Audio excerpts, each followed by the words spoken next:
കഥ പറയാന്ന് പറഞ്ഞാൽ ആളുകളുടെ തെറ്റിദ്ധാരണ കഥകൾ പറയാന്നുള്ളതാണ്. അല്ല, അപ്പോൾ നിങ്ങളെ സംബന്ധിച്ച് നിങ്ങൾക്ക് എന്താ നോളജ് കിട്ടും. പക്ഷെ എന്നെ സംബന്ധിച്ചിടത്തോളം എന്നെ എനിക്ക് വിശ്വാസം വരും, ട്രസ്റ്റ് ബിൽഡ് ചെയ്യപ്പെടും.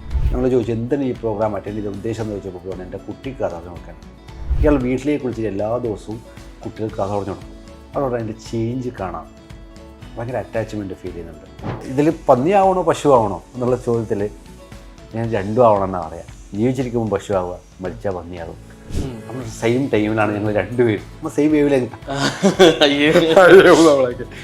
അഡോൾസൻസ് ഏജ് ആകുമ്പോൾ കുട്ടികളും രക്ഷിതാക്കളും നമ്മൾ ഡിസ്റ്റൻസ് വരും. അപ്പോൾ സ്വാഭാവികമായിട്ടുണ്ടാകുന്ന ഡിസ്റ്റൻസാണ്. ഫോൺ എടുത്ത് കഴിഞ്ഞാൽ ആരെ വിളിക്കാനും കിട്ടും, ആരോട് കമ്മ്യൂണിക്കേറ്റ് ചെയ്യാൻ പറ്റും. പക്ഷെ എന്നിട്ട് ഡിപ്രഷൻ കൂടുന്നത് എന്താ? കണക്ഷൻസ് കൂടുന്നുണ്ട്, നമ്മളെല്ലാം ഓപ്പണായി സംസാരിക്കുന്ന സ്പേസ് കുറഞ്ഞു പോകുന്നുണ്ടോ എന്ന് സംശയം. കാരണം നമ്മൾ പല തെറ്റുകൾ നമ്മൾ ചെയ്യാത്തതിന് കാരണം എന്താ? ആഗ്രഹമില്ലാത്തതുകൊണ്ടല്ലോ, പേരൻസിലുണ്ടല്ലോ. പിന്നെ കുട്ടികളുടെ ഇമാജിനേഷൻ സ്കില്ല് ഡെവലപ്പ് ചെയ്യും. കാരണം നമ്മൾ പറയുന്ന കഥകൾ വെച്ചിട്ട് ആ കുട്ടികളുടെ ലോകം ക്രിയേറ്റീവില്ലേ, ഭയങ്കര ഇമാജിനേറ്റീവ് ആയിരിക്കും കുട്ടികൾ. പിന്നെ തൊട്ടടുത്തുള്ള വിത്ത് മോശമായാൽ അതെൻ്റെ വിളയെ ബാധിക്കും, അയാളെ വിത്ത് നന്നായാൽ അതെൻ്റെ വിളയെ സ്വാധീനിക്കും.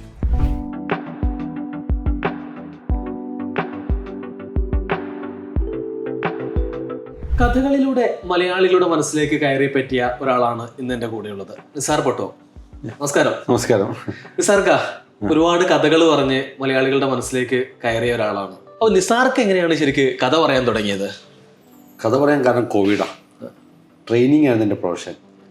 ട്രെയിനിങ്ങിന് നല്ല പീക്ക് ടൈമിൽ നിൽക്കുന്ന സമയത്താണ് കോവിഡാശം വരുന്നത്. കോവിഡാശം വരുമ്പോൾ നമ്മളിങ്ങനെ മുപ്പത് ഒരാഴ്ച കൊണ്ട് പോകുന്നുള്ള പ്രതീക്ഷയിലുണ്ടായിരുന്നു. നമ്മൾ സെലിബ്രേറ്റ് ചെയ്താൽ മുമ്പ് സ്വീകരിച്ചത്. ലീവ് ചിക്കൻ ബക്കറ്റ് ചിക്കൻ കമിത്തി അടിക്കുക എന്നൊക്കെ പറഞ്ഞ കുറേ വെറൈറ്റി ഒക്കെ ഉണ്ടാക്കി.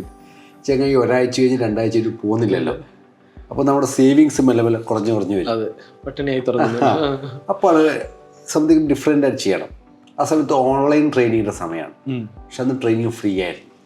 ആളുകൾ ഫീസ് കൊടുത്ത് ട്രെയിനിങ് അറ്റൻഡ് ചെയ്യുന്ന കൾച്ചറില്ല. ടോപ്പ് ട്രെയിനേഴ്സ് പോലും ഫ്രീ ആയിട്ടാണ് ട്രെയിനിങ് പ്രൊവൈഡ് ചെയ്യുന്നത്. നമുക്ക് പറ്റില്ല, നമുക്ക് വരുമാനം വേണമല്ലോ. അപ്പം അടുത്ത ആലോചിച്ചു വേറെ എന്തെങ്കിലും ഡിഫറെൻ്റ് ആയിട്ട് ചെയ്യണം. അപ്പോഴാലോചിച്ച് നമുക്ക് കഥ പറഞ്ഞാലോ. എന്നിട്ട് എനിക്ക് അറിയുന്ന കഥകളൊക്കെ നോട്ട് ചെയ്തു, എത്ര കഥകൾ അറിയാം. കാരണം മുമ്പേ എനിക്കുള്ളൊരു പണിയുണ്ട്, ഇവിടുന്ന് എനിക്ക് കഥ കേട്ട് കഴിഞ്ഞാൽ ഒരു ബുക്കിൽ എഴുതിയോ. അങ്ങനെ അതൊക്കെ നോട്ട് ചെയ്തൊക്കെ ഏകദേശം 800-നടുത്ത് കഥകളുണ്ടായിരുന്നു. അത് പിന്നെ ഞങ്ങളൊരു കോഴ്സ് പോലെ ആക്കി. അതിന് 500 കഥ സെലക്ട് ചെയ്തിട്ട് 7 ദിവസത്തെ കോഴ്സ്. 7 ദിവസം കൊണ്ട് 500 കഥ പറഞ്ഞോളൂ. കാരണം അന്ന് ടീച്ചേഴ്സൊക്കെ സ്ട്രഗിൾ ചെയ്യുന്ന സമയമാണ്. കാരണം സ്ക്രീനിനകത്തുനിന്ന് കുട്ടികളെ മാനേജ് ചെയ്യണം. അപ്പോൾ അത് വല്ലാതെ സ്ട്രഗിളാണ്. അപ്പോൾ ഈ കുട്ടികളെ പിടിച്ചു നിർത്താനുള്ള ഒരേ ഒരു ടൂൾ ആ സമയത്ത് കഥകളാണ്. പിന്നെ തമാശയൊക്കെ പറഞ്ഞു നിർത്തണം. അപ്പോൾ ആളുകൾ കഥകൾ അറ്റൻഡ് ചെയ്യാൻ തുടങ്ങി. നമ്മൾ വളരെ വെറുതെ ഒന്ന് ഈശ്വര പോസ്റ്റ് അടിച്ച് അങ്ങനെ തുടങ്ങിയതാണ്. അപ്പോൾ എൻ്റെ ടീമുണ്ട് 2-3 പേര് ആ സമയത്ത് തന്നെ. അപ്പോൾ ഇവരോട് ഷെയർ ചെയ്തു നമുക്കിങ്ങനെ തുടങ്ങിയാലോ. അവരും കട്ട സപ്പോർട്ടായി. അങ്ങനെ 3 പേര് എൻ്റെ കൂടെ ഉണ്ടായിരുന്ന സമയത്ത് ഈ 3 പേരും സപ്പോർട്ടോടുകൂടി സ്റ്റാർട്ട് ചെയ്തതാണ് കഥ പറച്ചിൽ. ഒരു കഥ സോൾട്ടുമാണ് പേരും. ഒരു വെറൈറ്റി ആവട്ടെ വെച്ചിട്ട്. അത് ഇംഗ്ലീഷ് പേര് വേണമെന്നുണ്ട്, ഒരു മലയാളം വേണം, പക്ഷെ സംതിങ് ഡിഫറെൻ്റ് ആവണം എന്നുള്ളൊരു തോട്ടിലാണ് ഒരു കഥ സോൾട്ടുമാണ്. മലയാളം അല്ല കേട്ടോ, അത് തമിഴാണ്. വെറൈറ്റി പേരുണ്ടായിട്ട് വെച്ചിട്ട് ഇട്ട പേരാത്. ഒരു കഥ പറയോ ഇപ്പോൾ? ഒരു കുഞ്ഞു കഥ എന്തിനെ കുറിച്ച് വേണം? എന്തും സാർക്ക് ഇഷ്ടമുള്ള. വളരെ എനിക്ക് മൈ ഫേവറേറ്റ് സ്റ്റോറിയിലൊന്നുണ്ട്. അതെന്താ വെച്ചാൽ ഒരു പശുവും പന്നിയും സംസാരിക്കുന്നൊരു കഥയുണ്ട്. നമുക്ക് കഥക്ക് എന്തോ ആവാനും. ഈ പന്നി പശുവിനോട് പറയാണ്, ഞാൻ മനുഷ്യന് ഇറച്ചി കൊടുക്കുന്നു, എൻ്റെ തോല് കൊടുക്കുന്നു. പക്ഷെ എന്നിട്ടും മനുഷ്യനോട് ദേഷ്യമാണ്, വെറുപ്പാണ്. തമിഴ് ദേഷ്യം വരുമ്പോൾ എൻ്റെ പേര് വിളിച്ചിട്ടാണ് അഭിസംബോധന പോലും ചെയ്യുക ആണല്ലോ. നിൻ്റെ കാര്യം ആലോചിച്ച് പശു, നീ മനുഷ്യന് ചാണകവും പാലുമാണ് കൊടുക്കുന്നത്. പക്ഷെ നിന്നെ അവർ ആരാധിക്കുന്നു, ബഹുമാനിക്കുന്നു, നിൻ്റെ കൂടെ ഫോട്ടോ എടുക്കുന്നു, കണി കാണാൻ വരെ ആഗ്രഹിക്കുന്നുണ്ട്. എന്താണ് ഞാനും നീയും തമ്മിലുള്ള വ്യത്യാസം? ഇപ്പോൾ പശു പന്നിയോട് പറയുന്നൊരു വാക്കുണ്ട്, പന്നിയായി നീ എല്ലാം കൊടുക്കുന്നത് മരിച്ച ശേഷമാണ്. നിൻ്റെ തോലും നിൻ്റെ ഇറച്ചിയും നീ കൊടുക്കുന്നത് മരിച്ച ശേഷമാണ്. ഞാൻ എൻ്റെ ചാണകവും പാലും കൊടുക്കുന്നത് ജീവിച്ചിരിക്കുമ്പോഴാണ്. മരിച്ച ശേഷം കൊടുക്കുന്നതിനേക്കാൾ മഹത്തരമാണ് ജീവിച്ചിരിക്കുമ്പോൾ കൊടുക്കുന്നത്. അപ്പോൾ ഇതിൽ പന്നിയാവണോ പശുവാവണോ എന്നുള്ള ചോദ്യത്തിൽ ഞാൻ രണ്ടും ആവണമെന്നാണ് പറയാം. ജീവിച്ചിരിക്കുമ്പോൾ പശു ആവുക, മരിച്ചാൽ പന്നിയാകും. ഓക്കെ, ഇങ്ങനത്തെ കുഞ്ഞു കുഞ്ഞു കഥകൾ കുട്ടികൾക്ക് പറഞ്ഞു കൊടുക്കും. കുട്ടികൾ ആരൊക്കെ ശരിക്കും കേൾവിക്കാരിലുള്ളത്? കുട്ടികളെ നമുക്ക് ഡയറക്റ്റ് കഥ പറഞ്ഞു കൊടുക്കില്ല. ഞങ്ങൾ ടീച്ചേഴ്സിനും പാരൻസിനാണ് കഥ പറഞ്ഞു കൊടുക്കുന്നത്. ഓക്കെ. ഞങ്ങളുടെ പർപ്പസ് എന്താ വെച്ചാൽ ഈ കഥ പറയുമ്പോൾ ഒരു സയൻസ് ഉണ്ട്. ഞാൻ നിങ്ങൾക്ക് കഥ പറയുമ്പോൾ അല്ലെങ്കിൽ നമ്മൾ ആർക്കാണോ കഥ പറഞ്ഞു കൊടുക്കുന്നത് അയാളോട് കൂടിയൊക്കെ അറ്റാച്ച്മെൻറ്റ് തോന്നും. കഥ കേൾക്കുന്ന ആൾക്ക് കഥ പറയുന്നിടത്തൊരു ഇമോഷണൽ കണക്ഷൻസ് ഉണ്ടാവുന്ന. അപ്പോൾ സെൻസ് ഓഫ് സ്റ്റോറീസ് എന്ന് പറഞ്ഞ കോൺസെപ്റ്റ് ന്യൂറോൺസ് തമ്മിൽ കണക്റ്റ് ആവുന്ന കഥ പറയും. ഒരു ബോണ്ടിങ് ഉണ്ടാവും. അപ്പം ഞങ്ങളും കുട്ടികളും ബോണ്ടിങ് ഉണ്ടായതുകൊണ്ട് ലോങ് ടേമിൽ അത് കാര്യമില്ല. പക്ഷെ ഞങ്ങൾ എപ്പോഴും പറയും അത് ടീച്ചേഴ്സ് പറയുകയാണെങ്കിലും കൂടുതൽ ഇൻഫ്ലുവൻസ് ആവും. അത് പാരൻസ് പറയുകയാണെങ്കിലും. അപ്പോൾ നമ്മൾ നേരെ പാരൻസിന് കഥ പറഞ്ഞു കൊടുക്കും. പാരൻസ് കുട്ടികൾക്ക് എല്ലാ ദിവസവും കഥ പറഞ്ഞു കൊടുക്കണം. ടീച്ചേഴ്സ് ഞങ്ങൾ കഥ പറഞ്ഞു കൊടുക്കും. ടീച്ചേഴ്സ് എല്ലാ ദിവസവും കുട്ടികൾക്ക് കഥ പറഞ്ഞു. അതൊരു കൾച്ചർ ബിൽഡ് ചെയ്യുക എന്നുള്ളതാണ് അത്. അപ്പോൾ കുട്ടികൾക്ക് ഉണ്ടാകുന്നത് എന്താ വെച്ചാൽ ഒന്ന് സ്കൂളിലോട്ടാണെങ്കിൽ സ്കൂളിലോട്ട് വരാൻ ത്വര വരും. നമ്മൾ ക്ലാസ് സ്കൂളിലൊക്കെ പഠിക്കുന്ന സമയത്ത് ക്ലാസ്സിൽ കേൾക്കുന്നതിനേക്കാൾ കൂടുതൽ ടീച്ചർമാർ പറയുന്ന കഥകളിലേക്കാണല്ലോ നമ്മൾ മൈൻഡ് പോവുക. അതെല്ലാം ഓർമ്മയുണ്ടാവും. സുധാമൂർത്തിന് ഒരു ഇന്റർവ്യൂ പറയുന്നുണ്ട്. ശശി തരൂരും സുധാമൂർത്തി നമ്മളൊരു കോൺവെർസേഷൻ ഉണ്ടായിരുന്നു ഒരു ബുക്ക് പബ്ലിഷ് ചെയ്യുന്ന സമയത്ത്. അന്ന് സുധാമൂർത്തി പറഞ്ഞൊരു ഡയലോഗുണ്ട്. ഞാൻ എൻ്റെ ക്ലാസ്സുകളിൽ ഭൂരിഭാഗം സമയം സബ്ജക്റ്റാണ് പഠിപ്പിച്ചത്. 1 മണിക്കൂറാണെങ്കിൽ 45 മിനിറ്റ് സബ്ജക്റ്റ് പറയും. ഒരു 15 മിനിറ്റൊക്കെയാണ് കഥ പറയാം. പക്ഷെ ഞാൻ പഠിപ്പിച്ച സബ്ജക്റ്റ് എൻ്റെ ഒരു കുട്ടിക്ക് ഓർമ്മയില്ല. പക്ഷെ ഞാൻ പറഞ്ഞ കഥയൊക്കില്ല. ഇന്ന് ടീച്ചറെ ഇന്ന കഥ പറഞ്ഞില്ലെന്ന് കുട്ടികൾ പറയും. ആ കഥകൾ ആളുകൾ ഓർത്തിരിക്കും. എങ്ങനെയാണ് താങ്കൾ ഇത്രത്തോളം കഥകൾ ഓർത്തിരിക്കുന്നത്? ഇപ്പോൾ നമ്മളെല്ലാം കുട്ടിക്കാലത്ത് ഒരുപാട് കഥകൾ കേട്ടിട്ടുണ്ട്, ഒരുപാട് കഥകളെക്കുറിച്ച് സംസാരിച്ചിട്ടുണ്ട്. പക്ഷേ ആ പല കഥകളും നമ്മൾ മറന്നുപോയി. പ്രായം കൂടുന്നതിനനുസരിച്ച് കഥകൾ മാറി ജീവിതത്തിലേക്ക് കടന്നു പോവുകയാണ്. പക്ഷേ ഇപ്പോഴും ഈ 700 കഥകളൊക്കെ ഓർത്തിരിക്കുക എന്ന് പറയുന്നത് അതെങ്ങനെ സാധ്യമാകുന്നതാണ്? ചെറുതല്ലേ? അതല്ല എൻ്റെ ഏരിയ അതാണ്. അപ്പോൾ നമുക്ക് ഒരു കോറ നിങ്ങൾ ജേർണലിസ്റ്റ് അല്ലേ? നിങ്ങൾക്ക് ജേർണലിസ്റ്റായിട്ട് ബന്ധപ്പെട്ടൊരു സാധനം നിങ്ങൾ ഒരിക്കലും മറക്കൂലല്ലോ. നിങ്ങളെ കോറതല്ലേ? ഇപ്പം എൻ്റെ മെയിൻ സാധനം കഥയാണ്. ഇപ്പോൾ എവിടുന്ന് കഥ കിട്ടിയാലും ഇപ്പോൾ നമ്മൾ കോണ്ടന്റും ഇതൊക്കെയാണ് നമ്മൾ ഏരിയ. നമ്മൾ ഫ്രണ്ട്സൊക്കെ സംസാരിക്കുമ്പോൾ എന്തെങ്കിലും കോണ്ടന്റ് സംസാരിച്ച് ഞാൻ കുറച്ച് സമയം സ്റ്റക്കാവും. ഞാൻ സ്റ്റോർ ചെയ്യുന്ന. അപ്പോൾ ഇവർ പറയും ആ സാധനം കിട്ടി. അത് സ്റ്റോർ ചെയ്ത് വെക്കും കഥകൾ. പിന്നെ എഴുതി വെക്കുകയും ചെയ്യും. നോട്ട് ചെയ്യും. ഇപ്പം ഇതൊക്കെ എവിടുന്ന് ശരിക്കും വായിക്കുന്നതാണോ, ആരെങ്കിലും പറഞ്ഞു തന്നാണോ, വീട്ടിൽ നിന്നൊക്കെ ആരെങ്കിലും ഒക്കെ പറഞ്ഞു തന്നിട്ടുണ്ടോ കഥകളൊക്കെ? ഇതെങ്ങനെ വന്നു എന്നുള്ള എനിക്കിപ്പോൾ സംശയമുണ്ട്. ഉമ്മ പണ്ടെപ്പോഴും കഥ പറഞ്ഞു തന്നൊരു ഓർമ്മയുണ്ട്. ഉപ്പ പരിപാടിയില്ല. ഉമ്മ അങ്ങനെ മെമ്മറി ഇല്ല. പക്ഷേ എൻ്റെ മോനിക്ക് ഉമ്മ കഥ പറഞ്ഞു കൊടുത്തിട്ടുണ്ട്. അത് എനിക്ക് പറഞ്ഞ അതേ കഥ തന്നെയാണ് എൻ്റെ മോനിക്ക് ഉമ്മയും പറഞ്ഞത്. അതിനൊരു മാറ്റം ഉണ്ടാവില്ല. അത് സെയിം തന്നെയാണ്. ഇത് എവിടുന്ന വന്നെന്ന് എനിക്കറിയില്ല. കഥ കിട്ടുന്ന സ്ഥലം ഒന്ന് പുസ്തകങ്ങളിൽ നിന്ന് കിട്ടും. പുസ്തകങ്ങൾ സെലക്ട് ചെയ്യുമ്പോൾ സെലക്റ്റീവാണ്. കഥയുള്ള പുസ്തകം വായിക്കേണ്ടുള്ളൂ എന്നുള്ളതാണ്. പിന്നെ അതിന്റെ ലെങ്ത് ഒക്കെ നോക്കിയിട്ടാണ് ഞാൻ വായിക്കുന്നത്. കഥകളുടെ ലെങ്ത് നോക്കും. നമുക്കത് ഉപയോഗിക്കാൻ പറ്റുമോ? കുഞ്ഞു കുഞ്ഞു കഥകൾ അല്ല. വലിയ കഥയാണെങ്കിൽ പ്രശ്നമില്ല, ഞാൻ ചെറുതാക്കും ചുരുക്കും. പിന്നെ അതാണ് എൻ്റെ ഒരു പ്രോസസ്. പിന്നെ ആളുകളെടുത്ത് കഥ കിട്ടും. നിങ്ങൾ മനുഷ്യന്മാർ സംസാരിച്ചാൽ കഥ കിട്ടും. ഒബ്സർവ് ചെയ്തല്ലേ, സറൗണ്ടിങ്സ് മുഴുവൻ ഒബ്സർവ് ചെയ്ത് കഴിഞ്ഞാൽ എത്ര കഥയുണ്ട് നമുക്ക് ചുറ്റും അറിയാം. ഓരോ മനുഷ്യനും ഓരോ കഥയല്ലേ? എത്ര കഥകളാ, എത്ര കഥകളാ ശരി. അപ്പോൾ അവിടുന്നൊക്കെ കഥയുണ്ട്, എല്ലായിടത്തും കഥയുണ്ട്. ഇപ്പോൾ കഥകളിലേക്ക് വന്നു. താങ്കളൊരു 18-ാമത്തെ വയസ്സ് മുതൽ താങ്കൾ പ്രഭാഷണ രംഗത്തും അതുപോലെ തന്നെ ഈ ഒരു ഫീൽഡിലേക്ക് എത്തിയിട്ടുണ്ട്. എൻ്റെ ജീവിതം ഇതാണ് എന്നുള്ളത് ആ ഒരു സമയത്ത് തന്നെ തീരുമാനിച്ചിട്ടുണ്ട്. അത് ശരിക്കും എങ്ങനെയാണ്? മൊത്തത്തിൽ എൻ്റെ ലൈഫിൽ കൂടെ യാദൃശ്ചികതയുണ്ട്. അതിലൊന്ന്, ഈ ഹൈസ്കൂൾ സമയത്താണ് വായനയോടും എഴുത്തിനോട് താല്പര്യം വരുന്നുണ്ട്. ആ സമയത്ത് ആദ്യത്തെ വരുമാന മാർഗം എന്താ അറിയോ? അക്ഷരം വിറ്റാണ് ഞാൻ പണ്ടോട്ടേ ജീവിച്ചത്. ഏത് സമയത്ത്? 8-9 ക്ലാസ് പഠിക്കണം. 8-9 അതെങ്ങനെയാ? പ്രേമലേഖനം എഴുതി കൊടുക്കും. ശരിക്ക് ലവ് ലെറ്റർ എഴുതി കൊടുത്തിട്ട് അന്ന് ജീവിച്ചത് എന്ന് പറഞ്ഞാൽ ആളുകൾക്ക് ഈ ലവ് ലെറ്റേഴ്സിന് കുറേ ഏരിയ ഉണ്ടല്ലോ. ഇപ്പം പ്രേമം പൊട്ടിയാലൊരു ഇതുണ്ടാവും. പെൺകുട്ടി ഇട്ടിട്ട് പോയ ലവ് ലെറ്ററിന് മാറ്റുണ്ട്. First proposal love letter മാറ്റാണ്.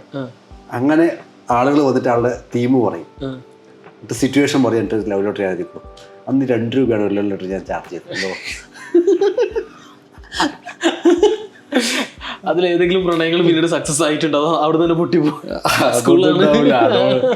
കൗമാര പ്രേമല്ലേ, 8-9-10 ക്ലാസ് പഠിക്കുന്ന സമയത്തുള്ള പ്രേമൊന്നും നിലനിൽക്കൂലല്ലോ, അധികം ഉണ്ടാവില്ല. അപ്പൊ ആ സമയത്ത് ഇത് ഒരു വരുമാന മാർഗമായിരുന്നു. പിന്നെ 10 +1 +2 ഒക്കെ പഠിക്കുന്ന സമയത്ത് കുറച്ചും കൂടി എഴുത്തിനോട് വല്ലാതെ താല്പര്യം വന്നു. അതിൽ 1-2 ടീച്ചേഴ്സ് ഘടകമാണ്. അതിലൊരു സോഫി ടീച്ചർ, ഈ അടുത്തൊരു പോസ്റ്റ് ഉണ്ട് ആ ടീച്ചറെ കുറിച്ചിട്ട്. പറഞ്ഞാൽ ആ ടീച്ചർ എന്നെ പഠിപ്പിച്ചിട്ടൊന്നുമില്ല. ആള് ഹൈസ്കൂളിൽ ലൈബ്രറിയനാണ്, ഞാൻ ഹയർ സെക്കൻഡറിയാണ്. പക്ഷെ എന്നെ ലൈബ്രറിയിൽ കൊണ്ട് പുസ്തകം വായിക്കുക, ഓരോ പുസ്തകം എടുത്തരും, ഇത് വായിക്കുമെന്ന് പറയും. ഒരു മാഗസിൻ ഇറക്കിയാലോ ചോദിച്ചു ടീച്ചർ ദിവസം നമുക്കൊരു കയ്യെഴുത്ത് മാസിക ഇറക്കിയാലോ. അങ്ങനെ ആ സ്കൂളിൽ കുറേ കുട്ടികളൊക്കെ നമ്മൾ അവരുടെ പ്രസിദ്ധീകരണം ക്ഷണിച്ചു. അവരൊക്കെ എഴുതി അയച്ചെന്ന് വെച്ചാൽ നമുക്കൊരു മാഗസിൻ ഇറക്കി. അങ്ങനെ മാഗസിൻ ഇറക്കുമ്പോൾ എഡിറ്റർ പ്രസംഗിക്കുമല്ലോ, അങ്ങനെ ഒരു പ്രസംഗം നടത്തും. ആ പ്രസംഗം കുറേ ദിവസം നമുക്ക് പ്രാക്ടീസൊക്കെ ചെയ്യും. അങ്ങനെ നടത്തി. അപ്പോൾ ആ ടീച്ചറും അല്ലാതെ സപ്പോർട്ട് ചെയ്തിട്ടുണ്ട്. പിന്നെ ഒരു മാഷും അതേപോലെ ഈ ശ്രീജേഷ് എന്നൊരു മാഷുണ്ട്. ആ മാഷും എനിക്ക് നന്നായിട്ട് ഈ പ്രസംഗിക്കാൻ വേണ്ടി സപ്പോർട്ട് ചെയ്തിട്ടുണ്ട്. ആളാണ് എനിക്ക് ഈ കരിയർ ആദ്യം പറഞ്ഞു തന്നത്. ഓക്കെ. ഈ അതെങ്ങനെയാണ് ഒരു ദിവസം മാഷിന് ഓർമ്മയുണ്ടോയെന്ന് അറിയില്ല, ഞാൻ ഒരു തവണ മാഷെ കണ്ടപ്പോൾ പറഞ്ഞു, ഞങ്ങളിങ്ങനെ +2 കഴിയാറാകുമ്പോൾ എനിക്ക് ആ വഴി ഓർമ്മയുണ്ട്. ഇങ്ങനെ ഒരു ഇടവഴിയിൽ ഇങ്ങനെ മാഷി ചുമന്ന് ചാരിക്കുമ്പോൾ മാഷിന് പറയുന്നുണ്ട്, എടാ നന്നായി സംസാരിക്കുന്നുണ്ട്, ഇതുമായിട്ട് ബന്ധപ്പെട്ട മേഖലകളൊക്കെ പോയി കഴിഞ്ഞാൽ ബെറ്റർ ആവും, ഇന്ന ഫീൽഡാണെന്ന് പറഞ്ഞേക്കില്ല, പക്ഷെ ഇത് ബെറ്റർ ആവും എന്നുള്ളത് ശേഷം മാഷ് പറഞ്ഞിരുന്നു. അതിന് ശേഷമാണ് ട്രെയിനിങ് അറ്റൻഡ് ചെയ്യുന്നതും ഇങ്ങനൊരു സാധനം ഉണ്ടെന്നൊക്കെ ഞാൻ അറിയണതിന് ശേഷമാണ്. +2 ശേഷം ട്രെയിനിങ് അറ്റൻഡ് ചെയ്യാൻ പോയി. അപ്പോൾ മധുസാറിൻ്റെ പ്രോഗ്രാം അങ്ങനെ അത് ആ സമയത്തൊക്കെ ഇങ്ങനെ നിരന്തരമായി പ്രോഗ്രാംസ് അറ്റൻഡ് ചെയ്യും. അപ്പം എൻ്റെ നാട്ടിൽ നിന്ന് ഒരു 7 കിലോമീറ്റർ ഉണ്ട്. നാട് കണ്ണൂർ. എവിടെ വരുന്നത് കറക്റ്റ്? തളിപ്പുറം. പിന്നെ ഒരു 5-6 കിലോമീറ്ററാണ്. അപ്പം അത്രയും ദൂരം നമ്മൾ ബസ് പോയി കഴിഞ്ഞാൽ അപ്പം ഈ കോഴിക്കോടൊക്കെയാണ് പ്രോഗ്രാം. അറ്റൻഡ് ചെയ്ത് തിരിച്ചു വരുമ്പോൾ പലപ്പോഴും 11 മണി 12 മണിയൊക്കെ രാത്രി. അപ്പം നമ്മൾ കുറേയൊക്കെ നടക്കുക ചെയ്യുക, അല്ലെങ്കിൽ വണ്ടിക്ക് കൈ നീട്ടി. അല്ല, ഞങ്ങൾ ഇതേ പ്രാന്തത്തിൽ 2-3 ആളെ കിട്ടിയ അങ്ങനെ ഫ്രണ്ട്സ് കൂടി പോവുക. അങ്ങനെ പിന്നീട് സ്വയം പറയാൻ തുടങ്ങി. പിന്നീട് അത് എത്ര വർഷത്തോളം അങ്ങനെ മുന്നോട്ട് പോയി? ട്രെയിനിങ് തുടങ്ങുന്നത് 18 വയസ്സിൽ തുടങ്ങി. ആ സമയത്ത് ആദ്യമൊക്കെ നമുക്ക് പ്രോഗ്രാംസ് ഒന്നും കിട്ടൂല. ഒന്നാമത് എൻ്റെ സൈസ് വളരെ കുറവാണ്. കാരണം ഒരു കാണുമ്പോൾ ഒരു അന്ന് ട്രെയിനർ എന്ന് പറയുന്ന ഒരു കാലത്ത് ആ കാലത്തുള്ള ഒരാൾ 2011 സമയത്തൊക്കെ കുറച്ചും കൂടി മെച്ചുവേർഡായ നല്ല പ്രൗഢിയുള്ള ആളുകളാണ് അന്ന് ട്രെയിനിങ്ങിൽ ഉണ്ടായിരുന്നുള്ളൂ. ഒരു സ്കൂളൊക്കെ പോയിട്ട് ചോദിക്കും, എനിക്ക് ക്ലാസ് വേണമെങ്കിൽ പറഞ്ഞു, ഞാൻ എടുക്കുന്ന ആളാണ് എന്നൊക്കെ പറഞ്ഞിട്ട്. ഇല്ല, ഒരു ടീച്ചറെ കണ്ടു കഴിഞ്ഞാൽ എന്താണ് ഈ ചോദ്യം ചോദിക്കും, നിങ്ങൾക്ക് ട്രെയിനിങ് ആവശ്യമുണ്ടെങ്കിൽ പറയണം. അതായിരുന്നു ആ സമയത്ത് എൻ്റെ പണി. പക്ഷെ ആരും തെറ്റില്ല, കാരണം ആൾക്ക് വിശ്വാസം ഉണ്ടാവില്ലല്ലോ. പിന്നെ എനിക്ക് ട്രെയിനിങ് തന്നൊരാളുണ്ട്, ആളിപ്പോൾ ഇല്ല, വിനോദ് മാഷ്. അതായത് ആദ്യമായിട്ട് എനിക്ക് ട്രെയിനിങ് എന്നെ വിശ്വസിച്ച് തന്ന വിനോദ് മാഷാണ്. പക്ഷെ വിനോദ് മാഷിന് എന്നെ അറിയില്ലായിരുന്നു. ഞാൻ എല്ലാം ചോദിച്ചു പോകും. ഇടയ്ക്കിടയ്ക്ക് മാഷ് സ്കൂളിൽ പോയിട്ട് ചോദിക്കും, പ്രോഗ്രാമിൻ്റെയൊക്കെ പറഞ്ഞു 4-5 തവണ ചോദിച്ചാൽ മുമ്പിലാണ് ഒരു സെഷൻ ചെയ്യും. എന്നിട്ട് മാഷ് കുട്ടികളൊക്കെ അറേഞ്ച് ചെയ്ത് തന്നിട്ട് എനിക്ക് ഈ സെഷൻ എടുക്കാൻ തന്നു. മാഷ് എനിക്ക് ആദ്യമായിട്ട് ട്രെയിനിങ് എടുത്ത് പേയ്മെൻറ്റ് തന്നത് മാഷ് മരിക്കണത് എനിക്ക് തോന്നുന്നു 2 വർഷം മുമ്പാണ്. പക്ഷെ മരിക്കുന്നത് വരെ എല്ലാ വർഷവും മാഷിൻ്റെ ഒരു പ്രോഗ്രാമും ഞാൻ ചെയ്തിട്ടുണ്ട്. എന്ന് പറഞ്ഞാൽ മാഷ് വിളിക്കുമ്പോൾ മാഷ് വിളിക്കുക എങ്ങനെയാ വെച്ചാൽ, ഇന്ന ദിവസം നീ ഫ്രീ ആണോടാ എന്ന് ചോദിക്കാം. ബാക്കി നമ്മളൊന്നും അതിൻ്റെ പേയ്മെൻറ്റ് ഡിസ്കഷൻ ഒന്നുമില്ല മാഷായിട്ട്. മാഷ് വിളിച്ചാൽ ഏത് പ്രോഗ്രാം ആയാലും പോകും. പിന്നീട് അത് കൊറോണ സമയപ്പോഴേ കഥകളിലേക്ക് എത്തി. ഞാൻ എവിടെയോ വായിച്ചിട്ടുണ്ട്, താങ്കളുടെ അടുത്തേക്ക് ഒരു തിരക്കഥാകൃത്ത് വരികയും 2.5 മണിക്കൂറിൻ്റെ കഥ 10 മിനിറ്റാക്കി പറയണമെന്നൊക്കെ പറയാം. അതെന്താണ് ശരിക്കും സംഭവം? ഈ സ്റ്റോറി ടെല്ലിങ് ചുരുക്കുക എന്ന് പറഞ്ഞ ഏരിയ ഉണ്ട്. നമ്മളിപ്പോൾ ഒരു ബഷീറിൻ്റെ നിങ്ങളെ മതിലുകൾ, നിങ്ങൾക്ക് എത്ര സമയം വേണം അത് പറയാൻ? ആ പുസ്തകം പറയണമെങ്കിൽ നിങ്ങൾക്ക് എത്ര സമയം എടുക്കും? വായിച്ചു പറയണമെങ്കിൽ ഒരുപാട് സമയം എടുക്കും. എനിക്ക് 1 മിനിറ്റ് മതി. ഭൂമിയുടെ അവകാശികൾ എനിക്ക് 1 മിനിറ്റ് കൊണ്ട് ചുരുക്കുക എന്ന് പറഞ്ഞ സാധനം ഉണ്ടല്ലോ, എസെൻസോട് കൂടി ചുരുക്കുക. അതാണ് എൻ്റെ സ്റ്റൈല്. അപ്പോൾ അത് വെച്ചിട്ട് മൂപ്പര് സമീപിച്ചാണ്. മൂപ്പര് വലിയ സ്ക്രിപ്റ്റ് ആണല്ലോ. അപ്പോൾ ഒരു ഡയറക്ടർ അടുത്ത് അല്ലെങ്കിൽ പ്രൊഡ്യൂസർ അടുത്ത് പറഞ്ഞിട്ട് ഇത്രയും സ്ക്രിപ്റ്റ് പറയാൻ സമയമൊന്നും ഉണ്ടാവില്ല. ഒന്ന് വൺലൈൻ പറഞ്ഞു കൊടുക്കണം, 5-10 മിനിറ്റ് കൊണ്ട് എൻ്റെ സ്റ്റോറി അവതരിപ്പിച്ച് കൊടുക്കണം. അപ്പം ഇത് ഞാൻ വായിച്ച് അതിനെ ചുരുക്കിയിട്ട് ആൾക്ക് പറഞ്ഞു കൊടുക്കുക എന്നുള്ളത്. പറഞ്ഞു കൊടുത്തോ? അത് ആയിട്ടില്ല, പറഞ്ഞിട്ടില്ല, അത് വരുന്നേ ഉള്ളൂ അല്ലേ? ഓക്കെ. ഇപ്പോൾ നമ്മൾ പ്രവാസികളുടെ അടുത്തേക്ക് വരികയാണെങ്കിൽ, അപ്പോൾ താങ്കൾ പലപ്പോഴും പല ഗൾഫ് രാജ്യങ്ങളിലും പരിപാടികൾ അവതരിപ്പിച്ചിട്ടില്ലേ? എങ്ങനെയാണ് ഗൾഫിലേക്ക് ആദ്യമായിട്ട് വരുന്നത്? ഗൾഫിലോട്ട് വരുന്നത് ഈ വർഷമാണ്. നമ്മൾ ഓരോ വർഷവും ഒരു പ്ലാൻ ഉണ്ടാക്കും. ഇപ്പം ഇന്ന് രാഹുൽ ആളോട് സംസാരിച്ചു. രാഹുൽ എന്ന് പറഞ്ഞാൽ ഞങ്ങളുടെ കൺസൾട്ടൻ്റ് ഉണ്ട്. ഞങ്ങൾ ബേസിക്കലി കമ്പനിയാണ്, സ്റ്റോറി ടെല്ലേഴ്സ് കമ്പനി. അപ്പോൾ ഓരോ വർഷത്തെ വിഷനും മിഷനും സെറ്റ് ചെയ്യും. ഈ വർഷത്തെ നമ്മൾ പ്ലാൻ എന്താണെന്ന് സെറ്റ് ചെയ്യും. അപ്പോൾ ഈ വർഷത്തെ പ്ലാൻ നമ്മൾ സ്റ്റാർട്ട് ചെയ്തിട്ടുണ്ട്, അതിൻ്റെ വർക്കൗട്ട് അടുത്ത വർഷത്തേക്കുള്ളത്. അപ്പം അങ്ങനെ കഴിഞ്ഞ വർഷമാണ് മൂപ്പര് പറഞ്ഞൊരു സാധനമുണ്ട്, നമ്മൾ കേരളത്തിൽ ഒതുങ്ങി നിന്നാൽ ശരിയാവില്ല, മറ്റ് രാജ്യങ്ങൾ കൂടെ നമ്മുടെ സർവീസ് എക്സ്പാൻഡ് ചെയ്യണം എന്നുള്ളത്. ആ ഒരു തോട്ടിൽ നിന്നാണ് നമ്മൾ എക്സ്പാൻഷൻ എന്നുള്ള പ്ലാനിലേക്ക് വന്നത്. പിന്നെ ഞങ്ങളൊരു സുഹൃത്തുണ്ട് ഖത്തറിലുള്ള ആള് ത്രൂ ആണ് ഖത്തറിലോട്ട് ഫസ്റ്റ് എൻട്രി. കാരണം ഖത്തർ ചെറിയ രാജ്യമാണ്, GCCയിലൊരു പഠിക്കാൻ നമുക്ക് എളുപ്പമുള്ളൊരു രാജ്യമാണ്.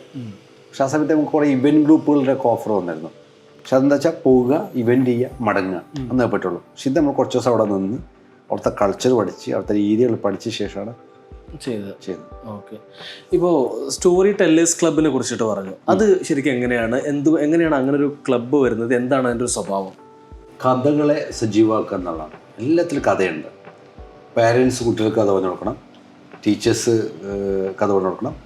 മാത്രമേ ഞങ്ങളിപ്പം എക്സ്പ്ലോർ ചെയ്യുന്ന ഒരു ഏരിയ ഉണ്ട്, ബിസിനസ് സ്റ്റോറി ടെല്ലിങ്. ബിസിനസ്സുകാരൻ കഥ പറയാൻ പഠിക്കണം. അത് IIM തന്നെ ഒരു കോഴ്സ് ഇൻട്രൊഡ്യൂസ് ചെയ്തിട്ട് അതിലൊരു സിമിലാരിറ്റി ഉണ്ട്. ഞങ്ങളൊരു കോഴ്സ് ഇൻട്രൊഡ്യൂസ് ചെയ്തു, ബിസിനസ്സുകാരന് കഥ പറയാൻ പഠിക്കാമെന്ന് പറഞ്ഞു. ഞങ്ങൾ ആ പ്രോഗ്രാം അനൗൺസ് ചെയ്ത് 1 hour കഴിയുമ്പോഴാണ് IIM-ന്റെ അനൗൺസ്മെന്റ് വരുന്നത്. നമ്മൾ സെയിം ടൈമിലാണ് ഞങ്ങൾ രണ്ടുപേരും നമ്മൾ സെയിം വേവിൽ ആ റേഞ്ചിൽ. അപ്പോൾ അത് എന്ന് പറഞ്ഞാൽ ബിസിനസ്സുകാരൻ കഥ പറയാൻ പഠിക്കണം. അതിലൊന്ന് അവരെ ബ്രാൻഡ് ചെയ്യാൻ പറ്റും കഥകളിലൂടെ. 2 ഏറ്റവും പവർഫുള്ളായിട്ട് കമ്മ്യൂണിക്കേറ്റ് ചെയ്യാൻ പറ്റും കഥ പറയാനറിയുന്നത്. കഥ പറയാന്ന് പറഞ്ഞാൽ ആളുകളുടെ തെറ്റിദ്ധാരണ കഥകൾ പറയാന്നുള്ളതാണ്. അല്ല, ഒരു സംഗതി ഏറ്റവും സിമ്പിളായിട്ട് പവർഫുള്ളായിട്ട് അവതരിപ്പിക്കുക എന്നുള്ളതാണ്. ഇപ്പോൾ നിങ്ങൾ കമ്പനികളുടെ വലിയ വലിയ കമ്പനികളുടെ CEO-മാർ അല്ലെങ്കിൽ അവരുടെ GM ഒക്കെ സംസാരിക്കുന്ന പ്രസംഗം നോക്കിയാൽ മതി. 1 മിനിറ്റ് 2 മിനിറ്റ് 3 മിനിറ്റ് ഒക്കെ ഉണ്ടാവും. ഭയങ്കര പവറായിരിക്കും. അത് സ്റ്റോറി ടെല്ലിംഗ് ആണ്. അങ്ങനെ ബിസിനസ്സുകാർക്ക് പറഞ്ഞു കൊടുക്കാൻ വേണ്ടിയിട്ടാണ് സ്റ്റോറി ടെല്ലേഴ്സ് ക്ലബിന്റെ തുടക്കം. അല്ല, ഇപ്പോഴത്തെ ഒരു പ്രൊജക്റ്റാണ്. കുറേ പ്രൊജക്റ്റുകളുണ്ട്, അതിലൊന്നാണ് അത്. ആ ക്ലബ്ബ് തുടങ്ങുന്നത് എങ്ങനെയാണ്? ക്ലബ്ബ് തുടങ്ങുന്നത് നമ്മുടെ സ്റ്റോറി ടെല്ലേഴ്സ് ക്ലബ്ബ് എന്ന് പറഞ്ഞാൽ ഈ ഇവന്റ് നടത്താൻ, ഒരു കഥ എന്നുള്ള പ്രോഗ്രാം നടത്താൻ ഒരു സ്ഥാപനം വേണം. ഓക്കെ. ആ സ്ഥാപനം വേണം എന്നുള്ള ഒബ്ജക്റ്റീവിലാണ് തുടങ്ങുന്നത്. ആ സമയത്ത് കോവിഡ് ഓൺലൈനിൽ തുടങ്ങിയില്ലേ, പിന്നെ ഈ കോവിഡ് കഴിഞ്ഞപ്പോൾ നമ്മളതിനെ മൈൻഡ് ചെയ്തിട്ടില്ലേ ഈ കോൺസെപ്റ്റ്. അപ്പോൾ റഷീദ് സാറുണ്ട്, നിങ്ങൾക്ക് അറിയുണ്ടാവും. ഏറ്റവും കൂടുതൽ കാലയളവിൽ എയ്ഡഡ് കോളേജ് പ്രിൻസിപ്പളായിരുന്ന മനുഷ്യനാണ് AM റഷീദ് സാർ എന്ന് പറയും. ഭയങ്കര നോളജാണ്. അപ്പോൾ ആൾ ഇങ്ങനെ ഒരു ദിവസം എൻ്റെ അടുത്ത് ചോദിച്ചു, നിങ്ങൾ ആ സ്റ്റോറി ടെല്ലേഴ്സ് ക്ലബ്ബ് എന്താണ് ഇപ്പോൾ ഓഫ്ലൈൻ മോഡിലേക്ക് കൊണ്ടുവരാത്തതെന്ന് ചോദിച്ചു. ഞാൻ അതിന് കുറേ പ്രോസസ്സ് ഉണ്ട്, എക്സ്പെൻസ് ഉണ്ട്, അതുകൊണ്ട് ഞാൻ ഫണ്ട് തരാം, നിങ്ങളതിന് മാറ്റണം എന്നിട്ട് മൂപ്പർക്ക് ഫണ്ടൊക്കെ അയച്ചു തന്നു. ശരിക്കും മൂപ്പരാണ് ഇതിന് ഓഫ്ലൈൻ മോഡിലേക്ക് വരാനുള്ള കാരണക്കാരെന്ന് പറയാൻ. ഓക്കെ, അങ്ങനെയാണ് സ്റ്റോറി ടെല്ലേഴ്സ് ക്ലബ്ബ് ഒരു ഇതിലേക്ക് വരുന്നത്. ഇപ്പോൾ അതിൻ്റെ പ്രൊജക്ട്സ് എന്തൊക്കെയാണ്? അപ്പോൾ നേരത്തെ പറഞ്ഞു ബിസിനസ് ബിസിനസ് സ്റ്റോറി ടെല്ലിംഗ് ഉണ്ട്, അതുപോലെ വേറെ എന്തൊക്കെയാണ് ചെയ്തുകൊണ്ടിരിക്കുന്നത്? നമ്മളൊന്ന് സ്റ്റോറിയുടെ കോഴ്സുകൾ, കഥകളുടെ, പിന്നെ പാരൻസിനുള്ള കോഴ്സുകൾ, ടീച്ചേഴ്സിനുള്ള കോഴ്സുകൾ, നമ്മൾ കോർപ്പറേറ്റ് പ്രൊഡക്റ്റുകൾ എന്ന് പറയുന്നത്, ഇവൻറ്റുകൾ നടത്തുക, പിന്നെ സ്റ്റോറി ടെല്ലിംഗ് വർക്ക്ഷോപ്പ് കണ്ടക്ട് ചെയ്യുക. സ്റ്റോറികൾക്ക് ഇത്രയും അധികം മാർക്കറ്റ് ഉണ്ട് എന്നുള്ളത് ഇതെങ്ങനെയാണ് മനസ്സിലാക്കുന്നത്? തുടങ്ങിയ ശേഷമാണ് മനസ്സിലായത്. കാരണം ഇതിൽ ഭയങ്കര വൈഡ് മാർക്കറ്റാണ് സ്റ്റോറി ടെല്ലിങ്. നമ്മുടെ നാട്ടിലാണ് ഈ സ്റ്റോറി ടെല്ലിങ് ഇപ്പം വരുന്നത്. യൂറോപ്യൻ കൺട്രീസിലൊക്കെ വളരെ നേരത്തെ ഈ സ്റ്റോറി ടെല്ലിംഗ് എന്ന് പറഞ്ഞ കോൺസെപ്റ്റുകളുണ്ട്. കാനഡയിലൊക്കെ പോയി കഴിഞ്ഞാൽ നിങ്ങൾ ഏതെങ്കിലും ഒരു ഫംഗ്ഷനൊക്കെ വെക്കുകയാണെങ്കിൽ അവിടെ സ്റ്റോറി ടെല്ലിംഗ് ഉണ്ടാവും. ആ ഫംഗ്ഷനിൽ ഒരു കഥ പറയുന്ന ഒരാളുണ്ടാവും, എല്ലാ പ്രോഗ്രാമുകളും ഉണ്ടാവും. അവിടെ ഒരു പ്രൊഫഷനാണത്. സ്കൂളുകളിൽ സ്റ്റോറി ടെല്ലേഴ്സ് ഉണ്ടല്ലോ വിദേശ രാജ്യങ്ങളിൽ. നമ്മുടെ നാട്ടിൽ അങ്ങനെ വന്നിട്ടില്ല. നാട്ടിൽ ഹൈദരാബാദ് ഉണ്ട്, പിന്നെ ബാംഗ്ലൂരിൽ കുറച്ച് സ്കൂളുണ്ട്, എറണാകുളത്തൊരു സ്കൂളുണ്ട്. സ്റ്റോറി ടെല്ലിംഗ് ഉണ്ട്, സ്റ്റോറി ടെല്ലറുണ്ട്. വേറെ എവിടെയും അങ്ങനത്തെ ഒരു കൾച്ചർ ഞാൻ കണ്ടിട്ടില്ല. കഥ പറയുന്ന ഒരാൾ. ചെന്നൈ മറീന ബീച്ച് ഒരു ചങ്ങായുണ്ട്, അയാൾ കഥ പറച്ചിലാണ് ആളെ പണി. അതെപ്പോഴെങ്കിലും ഇവിടെ UAE-ലൊക്കെ അങ്ങനെ കഥകൾ കുട്ടികൾക്ക് പറഞ്ഞു കൊടുത്തിട്ടുണ്ടോ? ഇവിടെ ആർക്കെങ്കിലും ഒക്കെ? ഇല്ല, ഇവിടെ അഡൾട്ടിന് പറഞ്ഞു കൊടുത്തിട്ടുണ്ട്. നമ്മൾ വിചാരിക്കുക ഈ കുട്ടികൾക്ക് കഥ പറഞ്ഞ അല്ല, അഡൾട്ടിന് ഭയങ്കര താല്പര്യ കഥയൊക്കെ. ഞങ്ങളൊരു ബാച്ചിൽ 11 ബാച്ചിൽ പങ്കെടുത്ത ഒരാളുണ്ട് ഓൺലൈനിൽ. എന്ന് പറഞ്ഞാൽ 11 ബാച്ചിൽ ആദ്യത്തെ ബാച്ചിൽ ഇയാൾ പങ്കെടുക്കും, അടുത്ത ബാച്ച് അനൗൺസ് ചെയ്യുമ്പോൾ ആൾ പിന്നീട് രജിസ്റ്റർ ചെയ്യും. അങ്ങനെ 11 ബാച്ചിൽ കഥ കേട്ടിരിക്കാൻ വേണ്ടിയിട്ട് വരുന്ന അവിടെ പർപ്പസ് ഇങ്ങനെ കേൾക്കുക. അത് ഒരു രസമായിട്ട് കാണുന്ന വലിയ വിഭാഗമുണ്ട്. അഡൾട്ടിന് കഥ പറഞ്ഞു കൊടുക്കാൻ പറ്റും. കഥ പറയുമ്പോൾ നമുക്ക് എന്താ വെച്ചാൽ ഒരു സാധനം നമുക്ക് പറയാണ്ട് വെച്ചു സിമ്പിളായിട്ട് കൊള്ളുന്ന രീതിയിൽ പറയാലോ. അത് കൺവിൻസിങ് ആക്കാൻ എളുപ്പമാണ്. നമ്മൾ ആ പറയുന്ന സാധനങ്ങൾ ഇത് ശരിയാണ് ഇന്ന് ആളുകൾക്ക് ബോധ്യപ്പെടുത്തി കൊടുക്കാൻ അവിടെ ഒരു കഥ പറഞ്ഞാൽ മതി. അതെ, നിങ്ങളെ പൈസ നിരോധിച്ച സമയത്ത് യെച്ചൂരി പറഞ്ഞ കഥ ഓർമ്മയാണ്. എനിക്ക് 500-ൻ്റെ 1000-ൻ്റെയും നോട്ട് നിരോധിച്ച സമയത്ത് യെച്ചൂരി പറയുന്നുണ്ട്, ഒരു വലിയ കുളം, കുളത്തിൽ കുറേ മുതലകളുണ്ട്, ആ മുതലകളെ നശിപ്പിക്കാൻ വേണ്ടി അവിടുത്തെ വെള്ളം വെറ്റിച്ചു, മുതല കരിയിലും ജീവിച്ചു, ചെറുമീനുകൾ ചത്തൊടുങ്ങി. അതാണ് പൈസ നിരോധിച്ചതിനെ കുറിച്ചിട്ട് യെച്ചൂരി പറഞ്ഞ കഥ.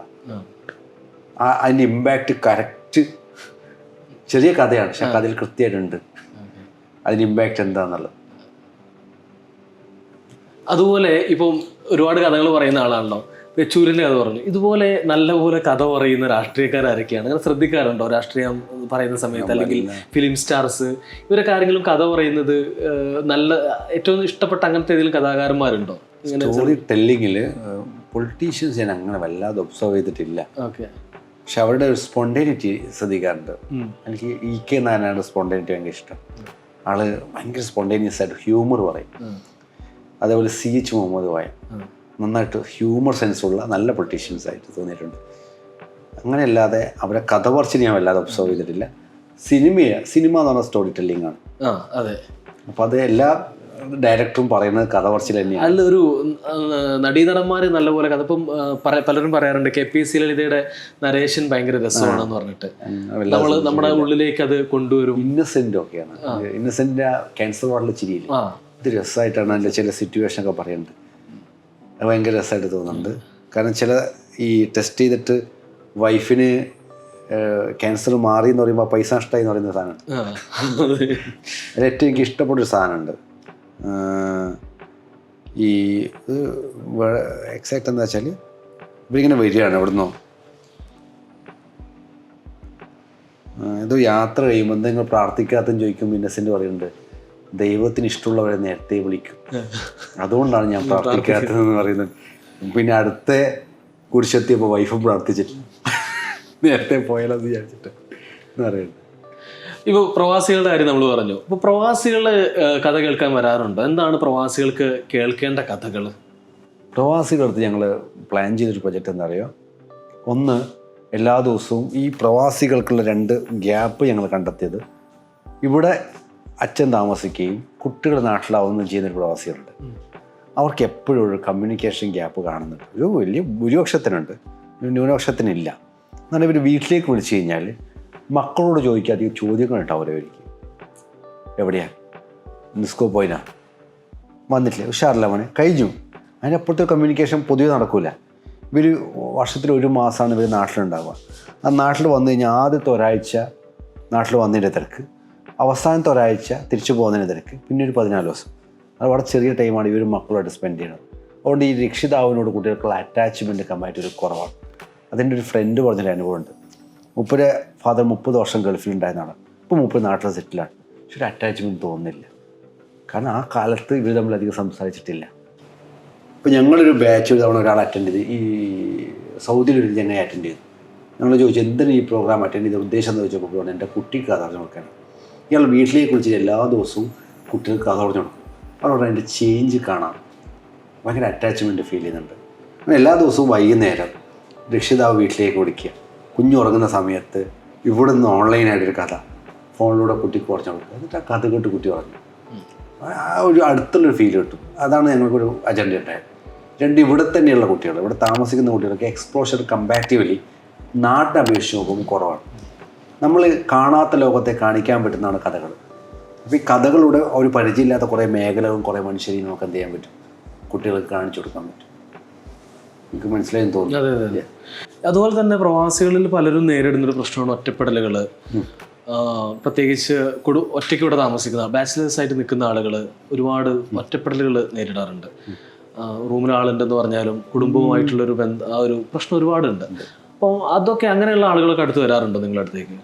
നമ്മൾ അങ്ങനെ വളരെ കുറവാണ്. അതൊരു കൗൺസിലിംഗ് ആസ്പെക്റ്റ് ആണല്ലോ, അതല്ല. പിന്നെ ആളുകൾ സംസാരിക്കാൻ വരാറുണ്ട്. പിന്നെ വെറുതെ ഇങ്ങനെ വിഷമങ്ങളൊക്കെ ഷെയർ ചെയ്യാൻ വേണ്ടിയിട്ട് ആളുകൾ വരും, കേട്ട് കൊടുക്കും. കേട്ടെടുത്ത് കഴിഞ്ഞാൽ തന്നെ കുറേ ആശ്വാസം കിട്ടും. നമ്മളൊന്നും പറഞ്ഞു കൊടുക്കേണ്ട ആവശ്യമൊന്നുമില്ല. അവർ പറയുന്ന സംഗതികൾ കേട്ട് കൊടുക്കുക എന്നുള്ളത്. ഇപ്പോൾ ഈ ഇതൊക്കെ വല്ലാതെ കൂടുന്നുണ്ട്, ഡിപ്രഷനിലേക്ക് വല്ലാതെ ആളുകൾ പോകുന്നുണ്ട്. അങ്ങനെ കുറേ കേസുകൾ വരുന്നുണ്ട്, കൂടുന്നുണ്ട് ആ ഡിപ്രഷൻ സ്റ്റേജ്. കാരണം ഇപ്പോൾ നമ്മൾ ഈ എല്ലാവരും നമുക്ക് അവൈലബിൾ ആണെന്ന് പറയൂലേ. ഫോൺ എടുത്ത് കഴിഞ്ഞാൽ ആരെ വിളിക്കാനും കിട്ടും, ആരോട് കമ്മ്യൂണിക്കേറ്റ് ചെയ്യാൻ പറ്റും. പക്ഷെ എന്നിട്ട് ഡിപ്രഷൻ കൂടുന്നത് എന്താ? എപ്പോഴും നമുക്ക് വളരെ ഫ്രീ ആയിട്ട്, അല്ലെങ്കിൽ നമുക്ക് അത്രയും ഇൻറ്റിമേറ്റായിട്ട് സംസാരിക്കാൻ ആളുകൾ കുറഞ്ഞു പോകുന്നുണ്ടോ സംശയം. കണക്ഷൻസ് കൂടുന്നുണ്ട്, പക്ഷെ നമ്മളെല്ലാം ഓപ്പണായി സംസാരിക്കുന്ന സ്പേസുകൾ കുറഞ്ഞു പോകുന്നുണ്ടോ സംശയമുണ്ട്. അതുകൊണ്ടാണ് ഇതൊക്കെ കൂടുന്നുണ്ടാവുക. അപ്പോൾ അങ്ങനത്തെ ആളുകൾക്ക് വേണ്ടിയിട്ട് എന്തെങ്കിലും പ്ലാനുകളൊക്കെ ഉണ്ടോ?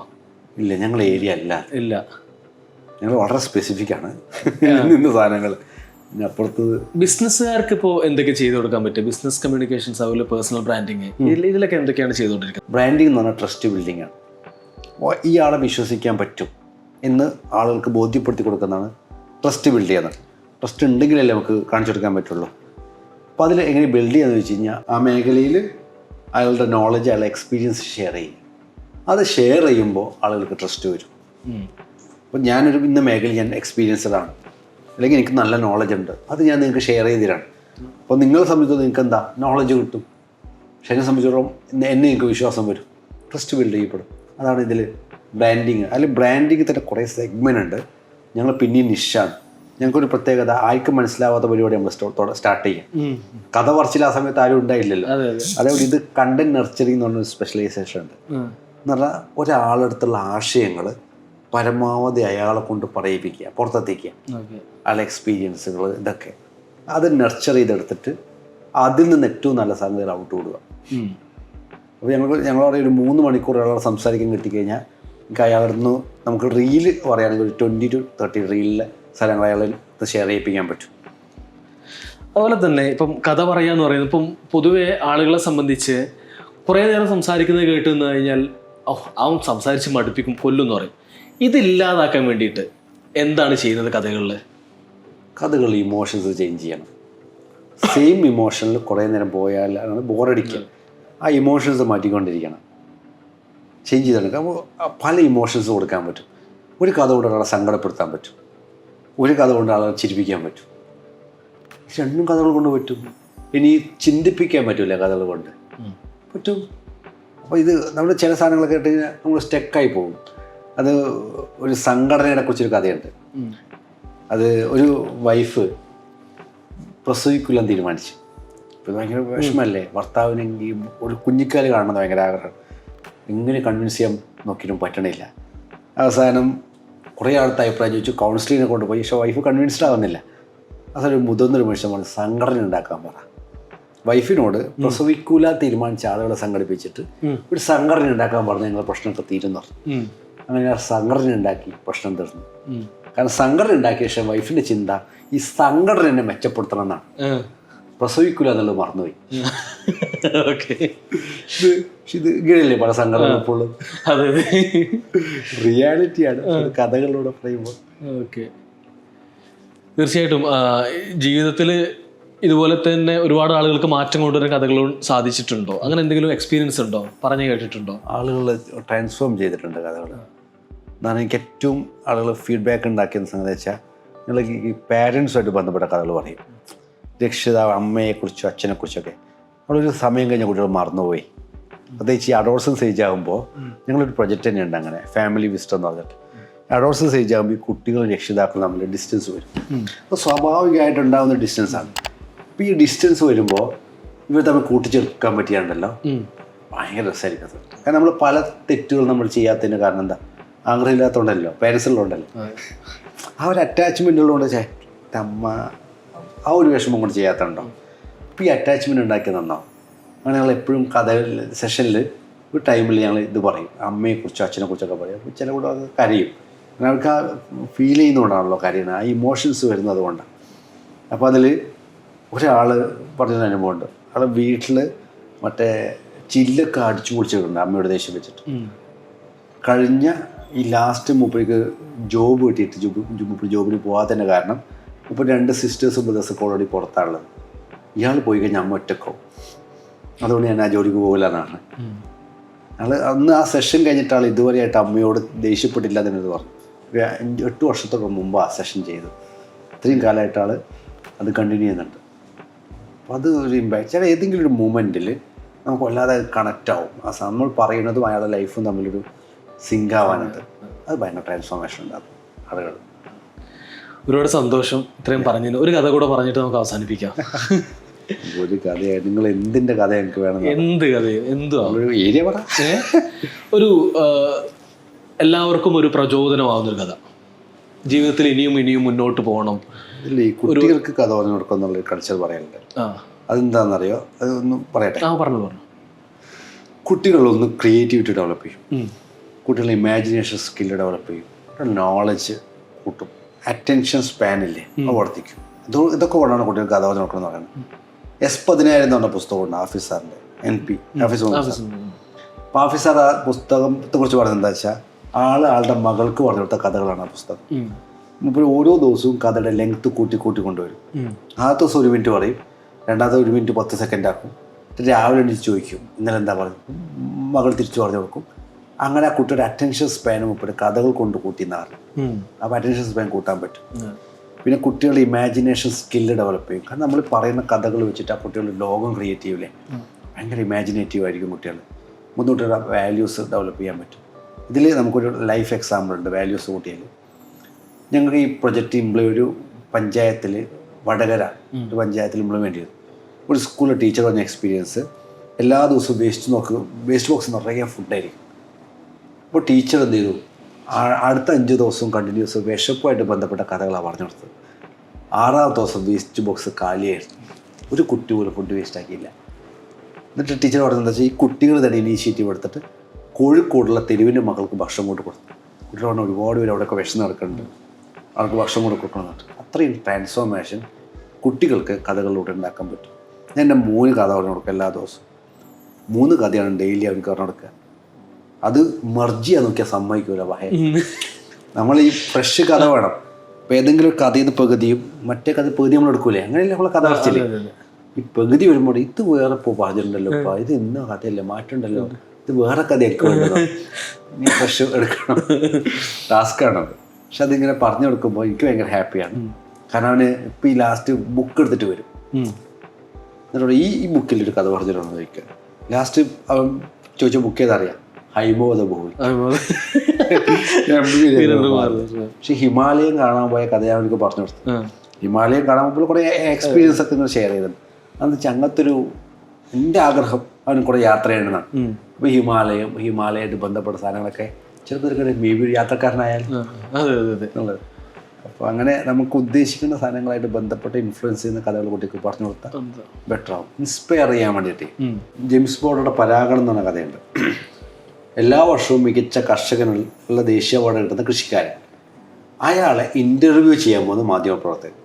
അപ്പോൾ ഇയാൾക്കൊരു പ്രത്യേകതയുണ്ട്. ഇയാൾ ഉപയോഗിക്കുന്ന അതേ നല്ലിനം വിത്തുകളൊക്കെ തൊട്ടടുത്ത കൃഷിക്കാർക്കെല്ലാം ഇയാൾ കൊടുക്കും. അപ്പോൾ ഈ മാധ്യമപ്രവർത്തകൻ ചോദിക്കും, നിങ്ങൾ ഉപയോഗിക്കുന്ന അതേ നല്ലിനം വിത്ത് തൊട്ടടുത്ത കൃഷിക്കാർക്കെല്ലാം കൊടുത്തു കഴിഞ്ഞാൽ അവർക്കൊക്കെ നല്ല വിള കിട്ടും, 1 സ്ഥാനം നഷ്ടപ്പെട്ടു പോകില്ലേ എന്ന് ചോദിക്കും. അപ്പോൾ ഈ കൃഷിക്കാരൻ പറഞ്ഞൊരു മറുപടിയുണ്ട്, ഞാൻ കൃഷി ചെയ്യുന്നത് ചോളമാണ്, ചോളം പരാഗണം നടത്തുന്നത് കാട്ടിലൂടെയാണ്.